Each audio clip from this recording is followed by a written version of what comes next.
శుభోదయం. ఈనాటి విశేషం భాద్రపద మాసం బహుళపక్షం చతుర్దశి తిథి విష శస్త్రహత మహాలయం. ఏవైనా దుర్యోగములతో పాము కాటుకు కానీ శస్త్ర గాయాదులచే కానీ ప్రమాదాలలో కానీ ఎవరైనా బంధువులు పినతండ్రి పితతండ్రి ఇతర బంధుగణాదులు దేహాన్ని వదిలినప్పుడు వారికి వారసులు లేనట్లయితే వారికి ప్రతినిధిత్వాన్ని వహించి మనం చేసేటటువంటి మహాలయ శ్రాద్ధం ఈరోజు దీనికి విష శస్త్రహత మహాలయ శ్రాద్ధం అని పేరు. ఈ శ్రాద్ధంలో ధూర్విలోచనులు వీళ్ళు ఆ వసుదైవాన్ని పొంది పితృదేవతలకు శక్తిని పరిపుష్టిని కలిగింపజేసి శ్రాద్ధకర్తకు శ్రాద్ధ నిర్వహణ ఫలాన్ని అందిస్తారు. ఆ విశ్వేదేవతలకు ధుర్విలోచనలు అని పేరు. ఈనాటి కాలంలో సర్పహతితో అరుదు, శస్త్రహతితో అంటే బాణములు ఇట్లాంటి వాటి చేత మరణం కూడా అరుదు. కానీ ఈనాటి కాలంలో అత్యధికంగా గమనించినట్లయితే విష సంబంధిత రోగాదుల బారిన పడి లేదా ప్రమాదాలలో అనుకోకుండా శరీరం కూడా దొలకకుండా సాంఘిక సామూహిక సాంఘాతిక మరణాల పాలవుతున్నారు అనేకులు. ఒకరి పాపం ఒక బస్సులో ఉండేటటువంటి 60 మందిని దగ్ధం చేస్తుంది. ఒకరి పాపం ఒక రైలు బోగిలో ఉండే 82 మందికి కూడా ఆవేదన కలిగిస్తుంది. ఇలా సాంఘాతిక సాముదాయిక సాంఘిక సంఘ ప్రమాణంతో కూడుకున్నటువంటి ఆ వరదలలో ఆపదలలో దేహత్యాగం చేసిన వాళ్ళందరికీ కూడా ఈ రోజున ప్రత్యేకంగా మహాలయం ఏర్పాటు చేయాలి అంటుంది సంప్రదాయం. ఆముఖ నిమిత్తే అమృతస్య చతుర్దశి నిమిత్తం ఏకోద్దిష్టం శ్రాద్ధం సదైవం సపిండకం కరిష్యే అని చెప్పాలి. వారి వారి గోత్రనామాలను ఉచ్చరించి సదైవం సపిండకం అని చెప్పాలి.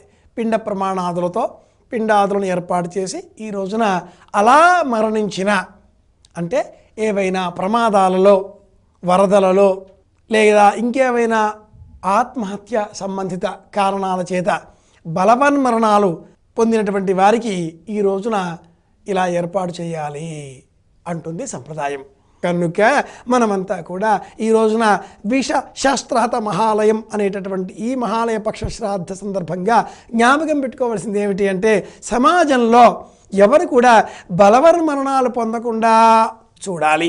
మనవంతు ప్రయత్నంగా సాంఘాతిక సాముదాయిక మరణాలలో ఎవరూ కీడు పొందకుండా శరీరాలను విడిచిపెట్టకుండా మనవంతు ప్రయత్నాన్ని మనం చేయాలి. రోడ్లు బాగోలేవు, గుంతలు ఉన్నాయి, ప్రయత్నం చేద్దాం పూడ్చే విధంగా. వరదలు వస్తున్నాయి, చేతనంత సహాయం చేద్దాం. ఎవరో ఒక వ్యక్తి ఆ సమయానికి సదుపయోగంగా ఉండవలసినటువంటి రక్తనిధి కేంద్రంలో రక్త లభించని కారణం చేత మరణించేసిన స్థితికి చేరుకున్నాడు, రక్తదానం చేద్దాం.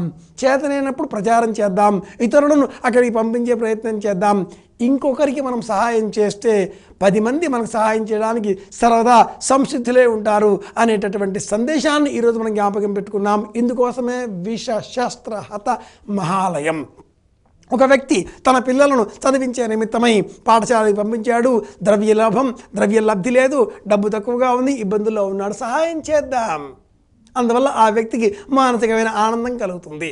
ఏదైనా ఒక కోణంలో బలహీనమైన క్షణంలో ఈ దేహాన్ని త్యాగం చేద్దాం, ఎందుకులే ఈ చింత అనుకునేటటువంటి అలాంటి వ్యక్తులందరూ కూడా మనం చేసేటటువంటి ఈ సహాయ కార్యక్రమాల వల్ల శక్తిని పుంజుకొని బలవన్న మరణాలకు లోను కాకుండా ఉంటారు.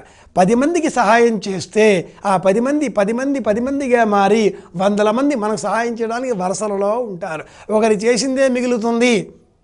మన వెంట సూది కూడా రాదు, రూపాయి కూడా రాదు, పిడికిటి మట్టి కూడా రాదు. మరి వచ్చేదేమిటి? కీర్తి అంటారా? ఇది కూడా కొంతకాలమే. ఎంతమంది తెలుసండి చిన్న ముత్తాత గారి పేరు?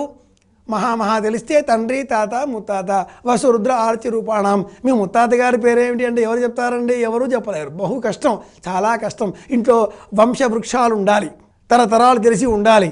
అది కూడా అడిగితే వెతికితే తెలిస్తే చూస్తే ఆస్తిపాస్తుల మట్టుకు ఇంటి పేరు మట్టుకు అనుభవించేస్తూ ఉంటారు.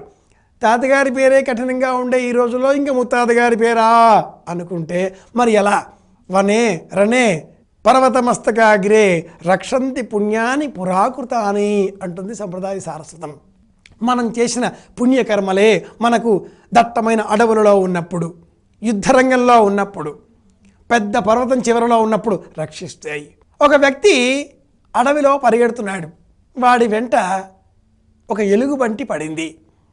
ఆ వ్యక్తి సమీపంలో ఉండే ఒక చెట్టును గబగబా అధిరోహించాడు. ఎలుగుబంటి కూడా ఆ చెట్టు ఎక్కింది. వాడు ఆ చెట్టు కొమ్మల చివరలోకి చేరాడు. ఎలుగుబంటి కూడా ఆ చెట్టు కొమ్మ మధ్యలోకి వచ్చింది.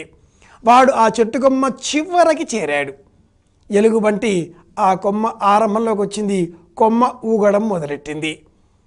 ఆ కొమ్మ ఆ చివరన ఒక సర్పం ఎందుకున్నదో ఉన్నది. అది ఆ కొమ్మను అనుసరించి ఇటువైపు రాసాగింది. మధ్యలో ఆ వ్యక్తి, ఇక్కడ ఎలుగుబంటి, అక్కడి నుంచి సర్పం వస్తున్నది. దూరం నుంచి ఒక పెద్ద పులి కూడా గబగబా వస్తున్నది.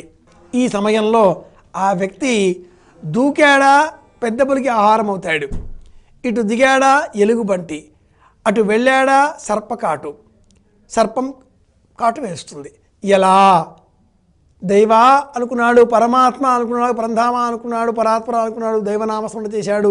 దూరం నుంచి ఎవరో ఒక ఆటవికుడు ఆ పెద్ద పులినే చూస్తూ మాట పెట్టుకుని వస్తున్నాడు. వాడు బాణం వేశాడు. ఆ బాణం గురి తప్పి చెట్టు బోదకు తగిలింది. బాణం సవ్వడి విని ఎలుగుబంటి కింద చూసింది. పెద్ద పులి ఉంది. ఒక్క దూకు దూకింది. పెద్ద పులి ఎలుగుబంటి గమనించలేదు, కానీ మనిషినే గమనిస్తుంది. తనపైన నల్లగా ఏదో హఠాత్తుగా పడడంతో భయంతో పెద్ద పులి ఒకవైపు పరిగెత్తింది, ఎలుగుబంటి మరోవైపు పరిగెత్తింది. ఆ మనిషి నేలపడ్డాడు. బతుకు జీవుడా అంటూ పరిగెత్తాడు, రక్షింపబడ్డాడు. కనుక వనే రనే పర్వతమస్తకాగ్రే. 10 మందికి సహాయం చేద్దాం.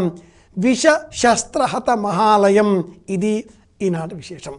అందరి ఆనందాన్ని కోరుకుంటూ శుభమస్తు.